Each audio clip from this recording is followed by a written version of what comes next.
आई है कि ईडी ने कुछ छापे डालने की कोशिश करी है रायपुर में। अब छत्तीसगढ़ में 2 दिन के बाद कांग्रेस पार्टी का अधिवेशन होगा, राष्ट्रीय अधिवेशन हो रहा है। तो ये एजेंसीज का जो दुरुपयोग है और लोगों के अंदर एक भय बिठाने की जो कोशिश केंद्र सरकार कर रही है, बहुत निंदनीय है।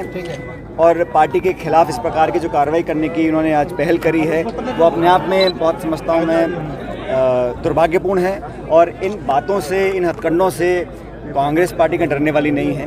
लेकिन मैं मानता हूं कि ये जानबूझ के किया गया है।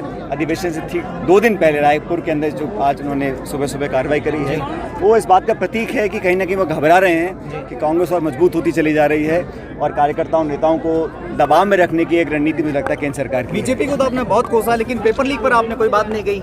युवाओं से बहुत बड़ा जुड़ा हुआ मुद्दा है ये। नहीं, मैं तो हमेशा से कहता आया हूँ जो नौजवान हैं उनकी चिंता हमको बहुत ज़्यादा करनी चाहिए।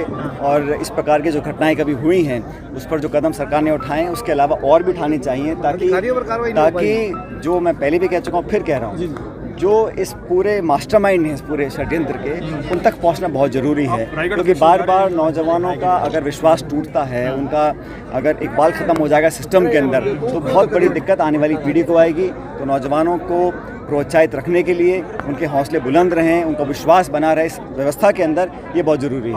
रायगढ़ अधिवेशन जा रहे हैं आप? हम सब लोग जाएंगे रायगढ़ के। राजस्थान के लिए क्या आगे चुनाव है? आप तो प्रभारी महोदय दे सकते हैं, जो मेरी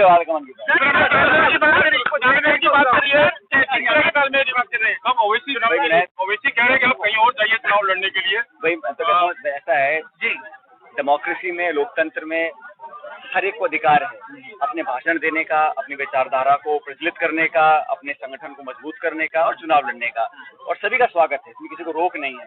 लेकिन सवाल तब उठता है कि चुनाव से ठीक पहले आप यहाँ पर आए, चाहे ओवैसी जी हो चाहे कोई भी हो, सबका स्वागत है। आप आइए, अपनी बात को रखें। अंतिम निर्णय जनता करेगी।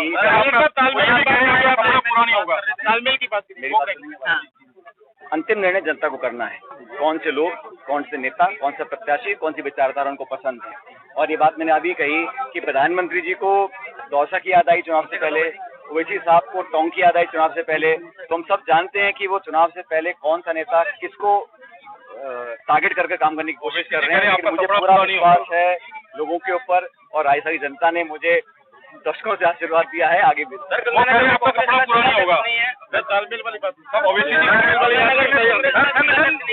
तालमेल की बात पुरानी होगा। तालमेल की बात, मेरी बात सुनेंगे बात। अंतिम निर्णय जनता को करना है, कौन से लोग, कौन से नेता, कौन सा प्रत्याशी, कौन सी विचारधारा उनको पसंद है। और ये बात मैंने अभी कही कि प्रधानमंत्री जी को दौसा की याद आई चुनाव से पहले, ओवैसी साहब को टोंक की याद आई चुनाव से पहले। तो हम सब जानते हैं कि वो चुनाव से पहले कौन सा नेता किसको टारगेट करके काम करने की कोशिश कर रहे हैं। लेकिन मुझे पूरा विश्वास है लोगों के ऊपर, और आई सारी जनता ने मुझे दशकों से आशीर्वाद दिया है। आगे भी आपका सपना पूरा नहीं होगा। तालमेल वाली बात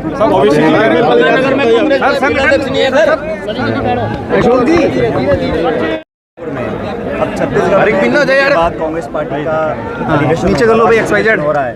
तो ये एजेंसीज का जो दुरुपयोग है और लोगों के अंदर एक भय बिठाने की जो कोशिश केंद्र सरकार कर रही है, बहुत निंदनीय है। ठीक है।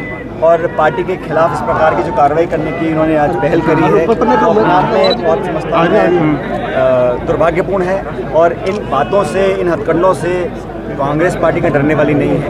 लेकिन मैं मानता हूं कि ये जानबूझ के किया गया है। अधिवेशन से ठीक 2 दिन पहले रायपुर के अंदर जो आज उन्होंने सुबह सुबह कार्रवाई करी जी, वो इस बात का प्रतीक है कि कहीं ना कहीं वो घबरा रहे हैं जी। कांग्रेस और मजबूत होती चली जा रही है और कार्यकर्ताओं नेताओं को दबाव में रखने की एक रणनीति मुझे लगता है केंद्र सरकार की। बीजेपी को तो आपने बहुत कोसा, लेकिन पेपर लीक पर आपने कोई बात नहीं कही।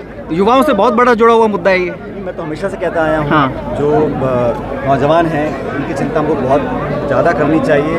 और इस प्रकार की जो घटनाएं कभी हुई हैं उस पर जो कदम सरकार ने उठाए हैं उसके अलावा और भी उठाने चाहिए, ताकि जो मैं पहले भी कह चुका हूँ फिर कह रहा हूँ, जो इस पूरे मास्टरमाइंड हैं, इस पूरे षड्यंत्र के, उन तक पहुँचना बहुत ज़रूरी है।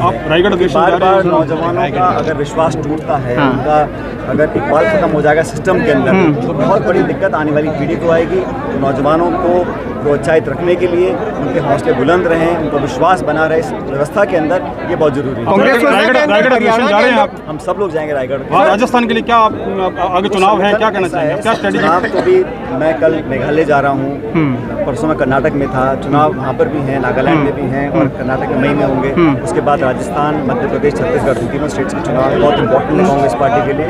और मुझे लगता है कि जो अब तक हम लोगों ने काम किया है, आने वाले 9 महीने बचे हैं, इसमें हम लोगों को पूरी ताकत के साथ उतरना पड़ेगा और अगर अच्छा तालमेल रहेगा तो ये परिपाटी हम तोड़ सकते हैं। महेश जोशी जी ने रिजाइन कर दिया है। जो राजस्थान के संदर्भ में अपने सुझाव आला कमान को दे रखे हैं, उस पर कुछ कार्रवाई उन्होंने करी है और मैं समझता हूँ आगे करने की ज़रूरत है।